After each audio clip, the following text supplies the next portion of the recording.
Hey guys, today I'm going to be doing a review on Season 1 of Outlander, Blood of My Blood.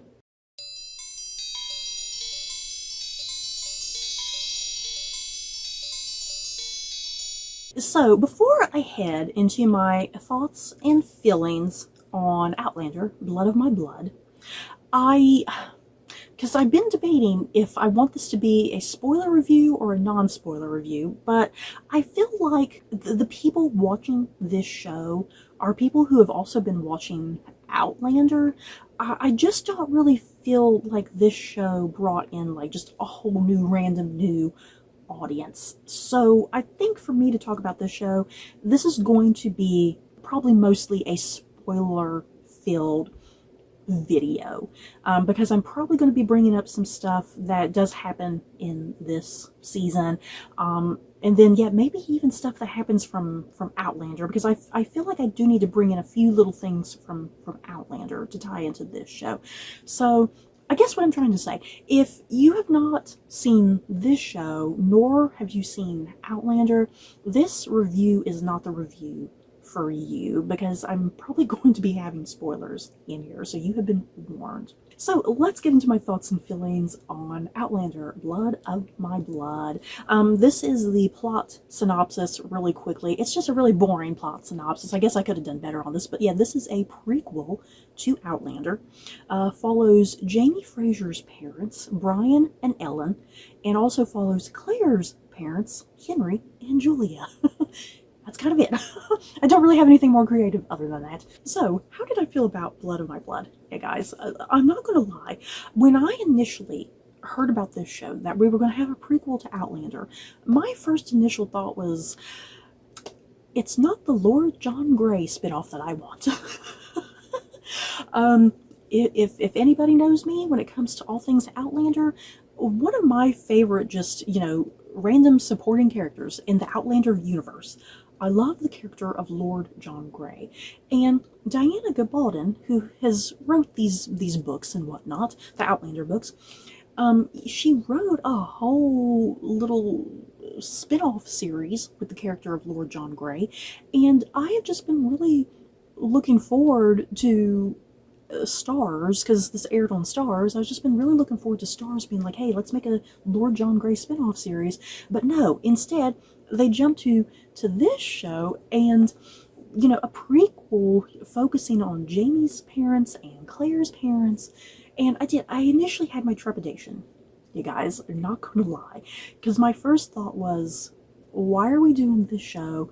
Why is it not the Lord John Grey spin-off series? I was just really bitter about that, and I was really hung up on that.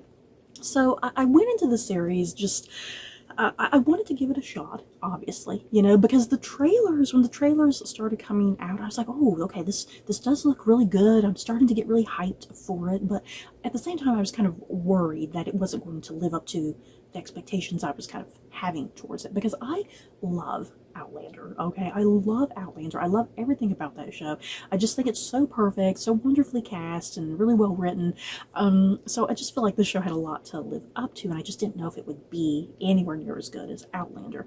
And fortunately, I ended up really quite liking this prequel show, and I think it worked in some interesting ways that were unexpected.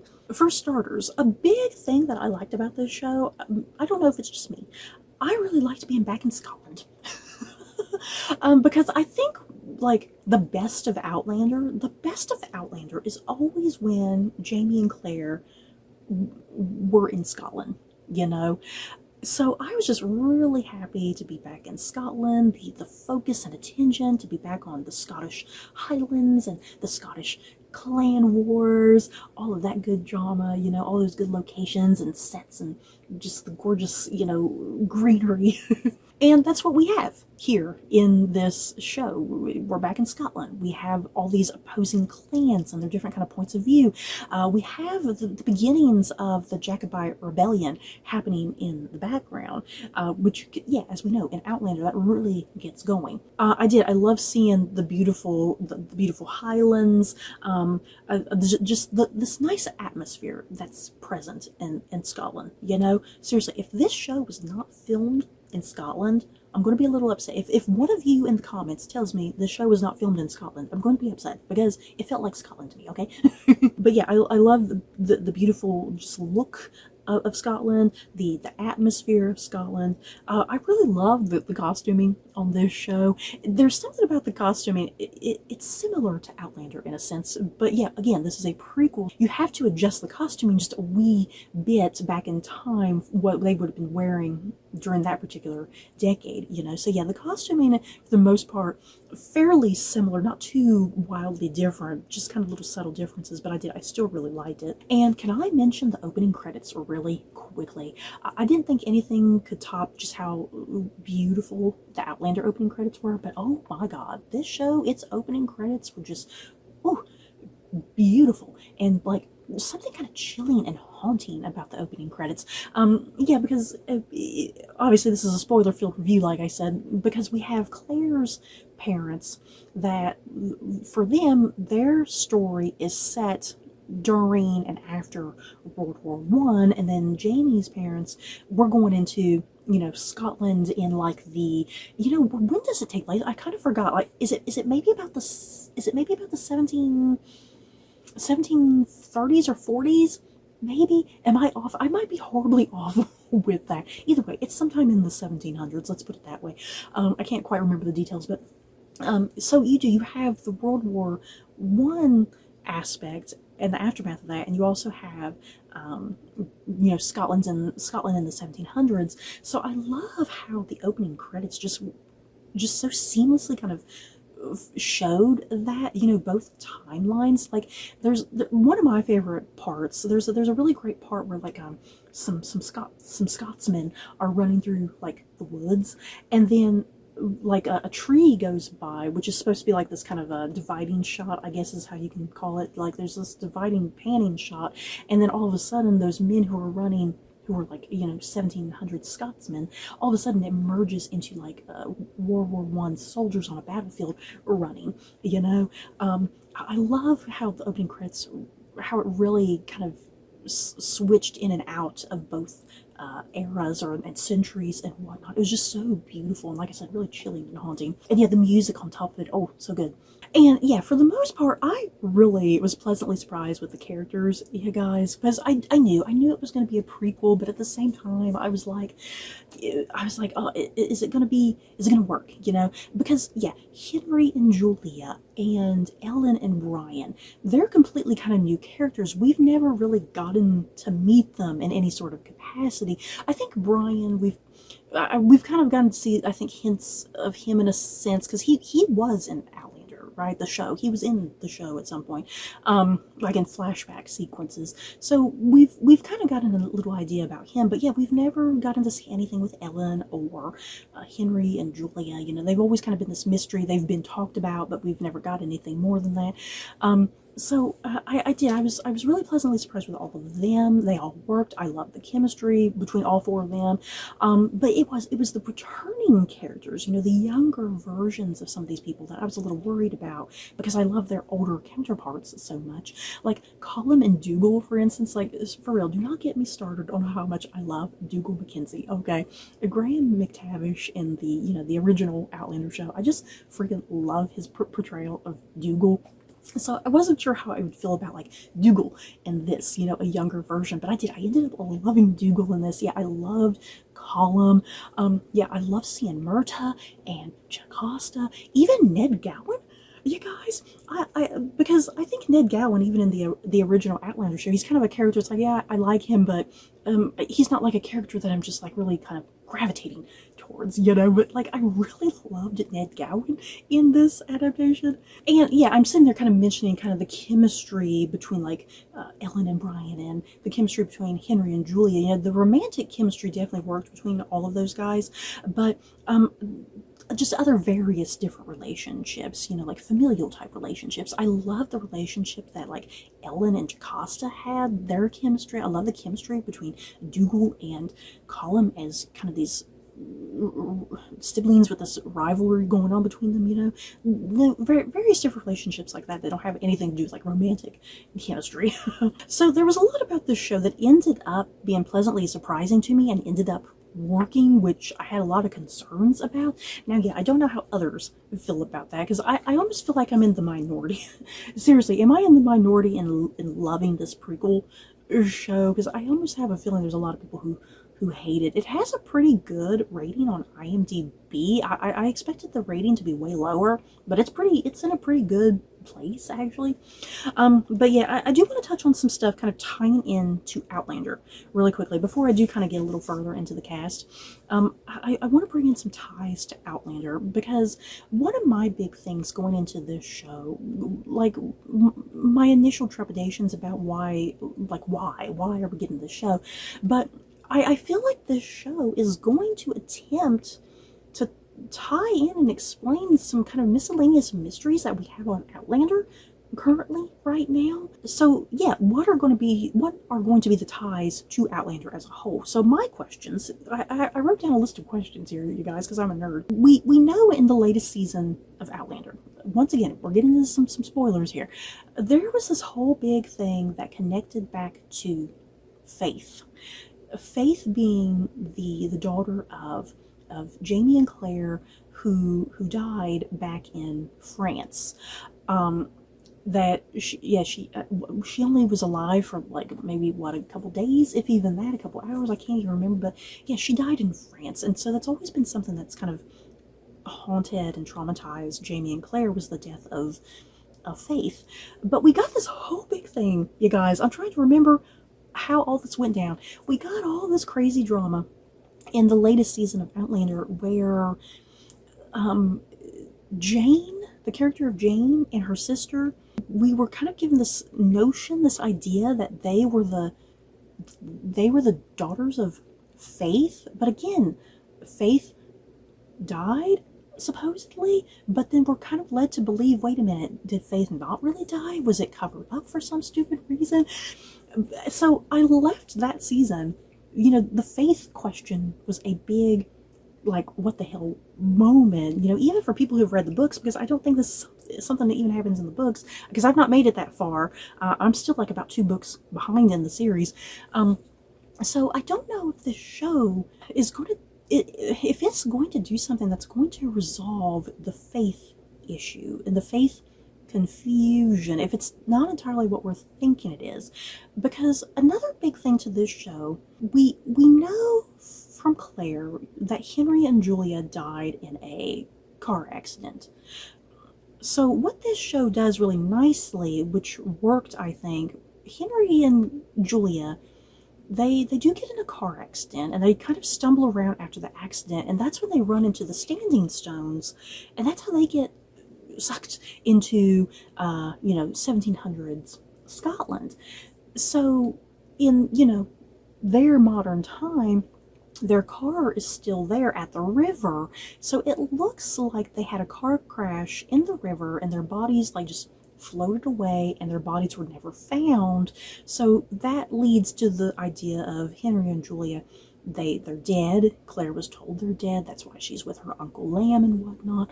So I like what this show did in regards to the Henry and Julia mystery, because at first I was like, is this some sort of weird retcon? But not necessarily, because yeah, I like how the river is used, that their bodies could have easily just floated away, never to be found. But yeah, they've been in Scotland, 1700 Scotland, this entire time. And another big shocking surprise, yeah, Julia is pregnant, and she does have a son, and I think they named him William, right? So Claire has a random brother out there, you guys. Is this random brother going to somehow be the connection and tie to this Faith mystery? You know what I mean? I'm not sure if it's making any sense what I'm trying to say, because Jane, once again, Jane and her sister being related to Faith, being the daughters of Faith, that just does not work for me, because once again, Jane sat and had her, her little love affair with Jamie's son, and that would have been all sorts of incestuous, and I just don't imagine the show doing something that wildly incestuous. So I feel like there's something else going on with the Faith mystery, and it could tie in to Claire's brother, possibly, maybe. Or is it still a little too incestuous? Is it still too incestuous? I'm not sure. I'm a little confused. And you guys, for another thing, there's also this other big mystery. We have not gone back to this since season 1, episode 1. You know, Claire, back in episode 1 of season 1, she's looking out the window. She sees like a shadowy, mysterious figure out there, you know? We don't know who it is. I think this entire time, we've been just automatically assuming maybe it's Jamie out there, you know, that he time traveled somehow. That we'll get that resolved, you know, in the final season. But what if that's not actually Jamie? You know, we're all assuming it's Jamie. Maybe it's not Jamie out there. You know, the mysterious shadowy figure outside her window. Maybe it's not him. It could somehow, maybe it could be her brother William. You know, it could be him. It could be Henry. You guys. I don't think it would be Julia, because it does look like it's a masculine figure. You know, I don't think it could possibly be Julia, like dressed up in men's clothing. You know, it could be William or Henry. Yeah, guys, I'm just really curious, because I feel like we've got to go back to season 1, episode 1, by the time we get to the end of this show, who the mysterious shadowy figure is, because I'm starting to wonder now. I don't think it's Jamie, like we've all been assuming and suspecting, because again, I think this show, Blood My Blood, I think it's being made for a specific reason. I think there's something more that they're doing that's going to tie in to Outlander that's really going to shock us. You all could let me know. Let me know your Outlander theories, you know, the ties to Outlander that you think this show is going to have. Do you all think I'm being crazy? Do my ideas not work? Let me know. So yeah, jumping into the cast really quickly here, I just want to kind of give everybody, you know, the applause that they need. Playing Julia and Henry, Claire's parents, we have Hermione Corfield and Jeremy Irvine. I've never seen Hermione Corfield in anything, but Jeremy Irvine, oh my god, I was super excited when I heard Jeremy Irvine was cast in this. I was like, hell yes, I love him to bits. Julia and Henry, you guys, oh my god, I adored them together so much. Again, their story starts in World War One. They're sitting there writing letters back and forth to each other. They've never actually even met. They don't know a thing about each other, only through what they're talking to through these letters. And I love what the show does, because it's very much like Claire and Jamie. You know, Claire and Jamie have this whole thing of, you know, their love goes beyond space and time, you know, and you kind of get that idea even with Julia and Henry, their love going beyond like space and time, because again, they're writing these letters to one another. They've never even met, and when the war is over, they just kind of are walking side by side, and all of a sudden it's like they get this vibe, like I feel like the person I love is standing right next to me, you know, like I feel my soulmate right next to me, and they just immediately turn and they recognize each other. Even once again, they've never seen each other at all.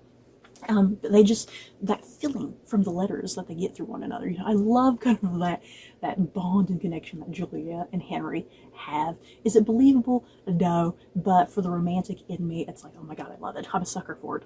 And I tell you what, Hermione Corfield, you guys, Jesus, she looks like Claire. Okay, I believe this woman as Claire's mother. Okay.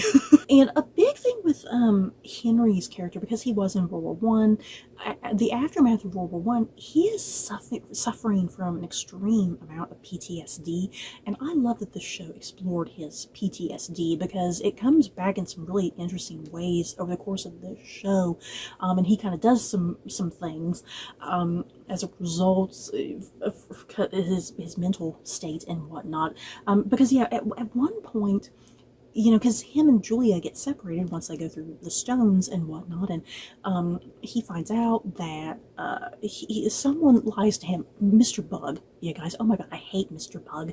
Even in this, I hated him. Mr. Bug sits and has like a midwife lie to poor Henry, and they're like, oh, Julia and the baby died. And so that just really triggers his PTSD, and he just goes down a really dark path, and yeah, he goes and sleeps with that one prostitute, you guys, poor Henry. Oh my god.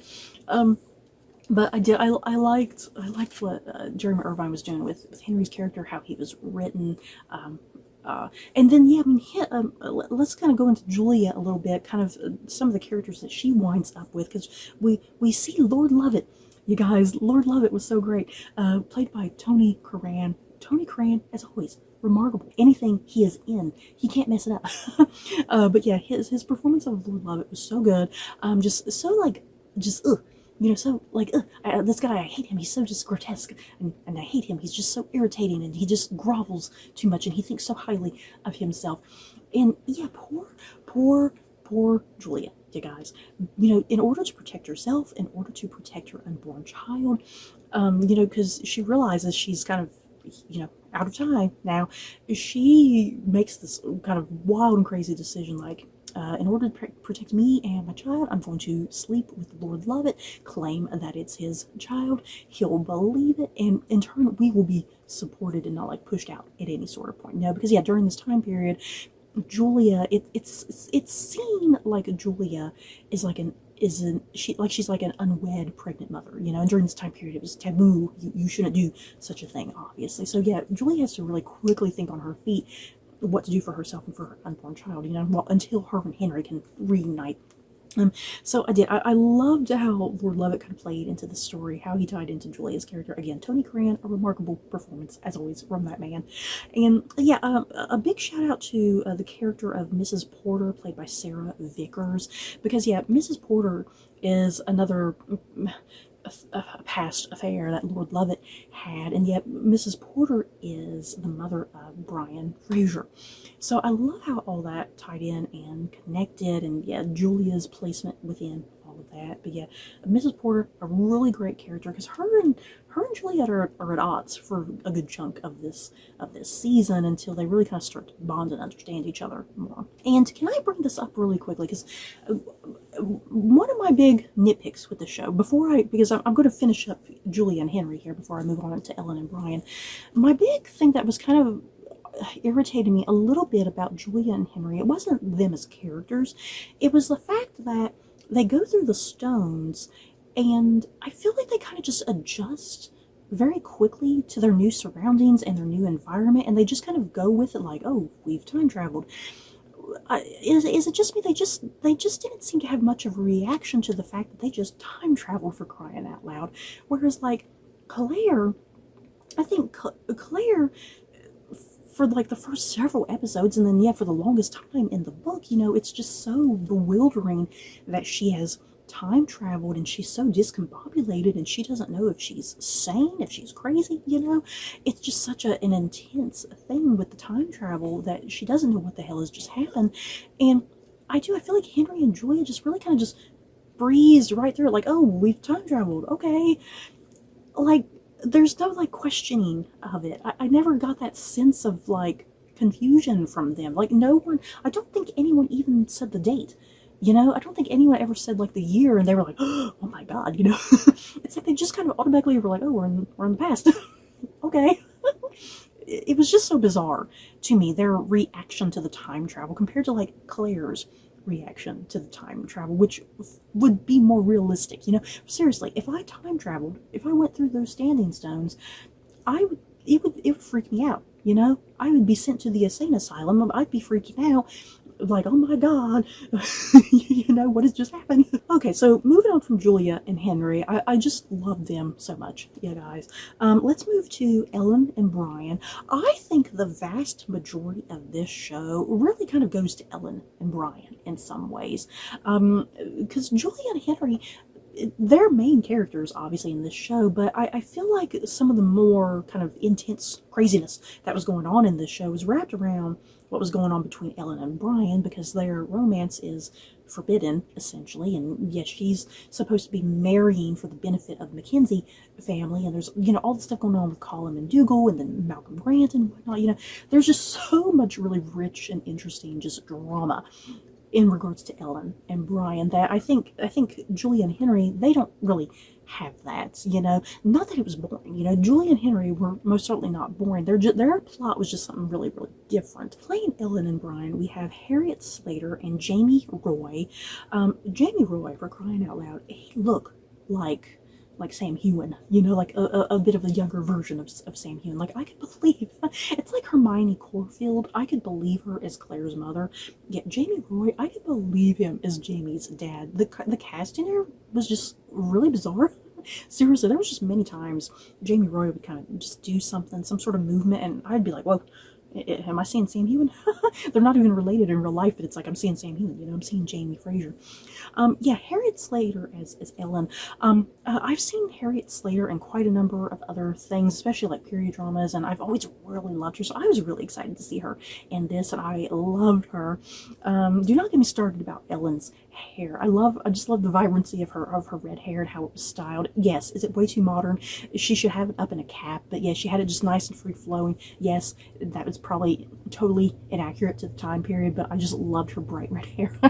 It's like I wish I had gorgeous looking hair like that, you guys, because I don't even think that's a wig, seriously, because I think Harriet Slater is a natural redhead in real life. Everything I've seen her in, she has her natural red hair, and I think it's really naturally long like that, so I don't even think any of that was a wig, and it looked great. Yeah, I loved Ellen and Brian. I loved their romance, their forbidden romance. I love their chemistry with one another. Yeah, just the sexual tension that's brewing there between them, Yeah, Ellen, yeah, she's definitely, she's feisty. She has kind of her own form of independence, she speaks her mind when she has to. But yeah, a big thing about Ellen's character is definitely, you know, a lot of what she does, she knows that she needs to benefit her clan, she needs to benefit her family, and her own personal wants and her own personal desires she has to put to the background. And that includes even Brian, and it breaks her heart that she can't have the things that she wants because she's a woman during this time period. Her brothers control everything that she does, and she has to make peace with that. She knows that. And yeah, I think kind of the tragedy with Ellen's character, she was definitely their father's favorite child. You can definitely see that. It's so apparent with her. Because before their dad passes, we see like these flashbacks, and the dad, I think it's like he pretty much insinuates, why couldn't you be a man? You should be the one in charge of this clan, because Colin and Dougal were just pitiful. Because yeah, their rivalry is going to get the better out of them, and Ellen has more of a head on her shoulders, So yeah, it's kind of the tragedy of Ellen's character. It's the fact that she is a woman, But I loved Ellen. I loved her personality. I loved her fire. It's like you can see Jamie in her. I really love Jamie Roy as Brian. I think there's something about him that's kind of like stoic, and yeah, he loves his mother. He does anything for her. There's something about like his relationship with Julia, because he spends a lot of time with Julia, wildly enough, you guys. I really love that dynamic he had with Julia, this really nice kind of brother-sister vibe and bond between them, and yeah, he's willing to do anything for Julia. He helps her kind of maneuver around at times, and in turn, because he helps her and he's so polite and so nice and so genuine with her, it's like whenever he has issues, she's willing to help him out too, because yeah, that comes back in big huge ways when there's all the crisis, with Ellen, and is she still a virgin and this and that, Julia's like, hey, let me help you guys. But yeah, enough of Ellen and Brian. I love them. Let's move on to some other characters here. We have Colum and Dougal, you guys. Let's talk about Colum and Dougal, who are probably some of my favorite characters. Playing Colum, we have Seamus McLean Ross, and playing Dougal, we have Sam Retford. I love Colum and Dougal, okay? I really like them in the main Outlander show, because they definitely have their rivalry there. So yeah, you're definitely seeing that really in action here in this show with these younger versions of them. I feel like the front half of the season really focused a lot on their rivalry, and then I feel like it kind of calmed down at the second half, because it turned into a lot more of what's going on with the drama between Ellen and Brian, obviously. Here's the thing with Colum, because I feel like this version of Colum doesn't entirely match up to the version of Colum that's like, the older version of him that we see like in the books and even in the TV show. Is it just me? Not that what is his name? Seamus McLean Ross. Not that his performance is bad by any means. It's just he's kind of taken the character, I think, in a bit of a slightly different direction than I was expecting, because there is something about Colum that does come across as very antagonistic at times, like quietly, subtly antagonistic at times. But I still liked it. It just wasn't matching up to the Colum from the show in some ways. I don't know if it was just me feeling that way, but I still liked Colum a lot in this. He was definitely giving me like Loki vibes, like Tom Hiddleston's Loki from the Thor movies. There was just something about him that was giving me Loki vibes, and Joaquin Phoenix from Gladiator. Something about him was giving me Joaquin Phoenix vibes too. I don't know what it was. Maybe it's just me. But then, yes, Sam Redford playing Dougal. Again, I love Graham McTavish, the older version of Dougal in the Outlander show. So I really definitely had my trepidations about young Dougal in this. But yeah, young Dougal totally worked for me. I loved him. You know, he's the brawn. You know, Colum is the brains, Dougal is the brawn. And yeah, Dougal, he's really reckless, impatient. Yeah, he wants to join the Jacobite Rebellion. Obviously, he doesn't really think things through, which gets the family into a lot of trouble. So I like that dynamic between Colum and Dougal, and yeah, adding Ellen into the mix. You know, I really liked the sibling dynamic. Let's move on to Myrta, you guys. Myrta was another one of my top favorite characters, played by Ree Alexander. Myrta, just the sweetest little thing in the show, you guys. And has it been established that Myrta had a crush on Ellen in the main Outlander series? I'm trying to remember, because I think I remember older Myrta mentioning kind of that affection he had for Ellen, but it never came across like he had like this unrequited love for her. You know, I never kind of got that vibe, unless that it was stated and I just totally missed it, or I just don't remember. But yeah, in this show, the prequel, there's definitely this unrequited love aspect that Myrta has towards Ellen, and Ellen obviously does not reciprocate that. And so he feels really slighted and burned on occasion, and kind of makes some pretty wild moves against Brian that kind of hurts and tests their relationship. But fortunately, the bros get back together, you guys. Thank God. Playing Ned Gowan, we have Connor McNeil. Again, I was very pleasantly surprised with the younger version of Ned Gowan. He was just a really good standout for me. And yeah, he's definitely the guy who goes between all the different clans, you know, when there's all this back and forth drama. He's the one kind of making all the negotiations and making sure everything is as it should be, according to like plan, according to law, you know, covering all the bases. But yeah, I love Ned Gowan in this. He was just really great. Yeah, Malcolm Grant, played by John Lumsden. Malcolm Grant, he is the betrothed of Ellen McKenzie. Yeah, guys. You know, and there was nothing particularly wrong with poor Malcolm Grant. He was a pretty decent guy, but of course he can't compete with Brian Fraser. We know Ellen has to be with Brian Fraser. So yeah, Malcolm Grant, he was a really fascinating character. I liked how he played into this, and yeah, the whole show is building up to the wedding, you know, and of course the wedding goes bad. There is no wedding. Instead, there's a wedding between Dougal and Malcolm's sister. So that was wild. That was crazy. And then I do got to give a shout out to Jocasta really quickly. I'm not even going to try to attempt to pronounce this actress's name, you guys, because it's pretty crazy. But yeah, Jocasta.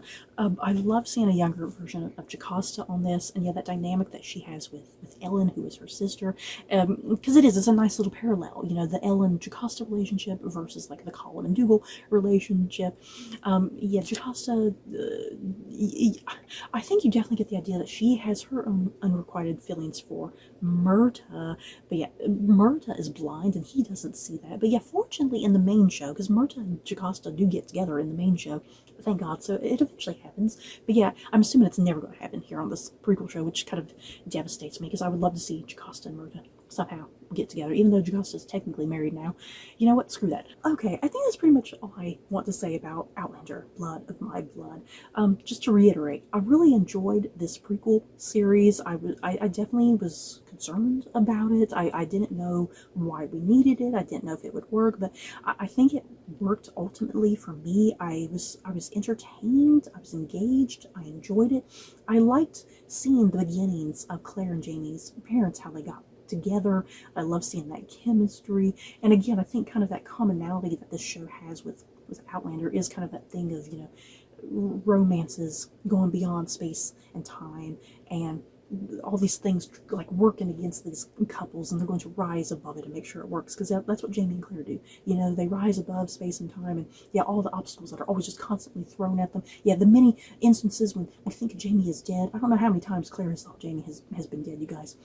But yeah, I personally really quite like this show. I'm definitely really curious how you guys felt about this show. If you loved it, if you hated it, just let me know. Definitely feel free to talk about spoilers with me down below. And yeah, politely correct anything that I have perhaps kind of maybe gotten a little confused or just all backwards on, because I feel like I've kind of maybe gotten things a little messed up, because there's a lot about Outlander that I've forgotten over time. But yeah, just let me know how you felt about the show. So don't forget to like, comment, and subscribe. And if you like this video, you may like these other videos. Bye, guys.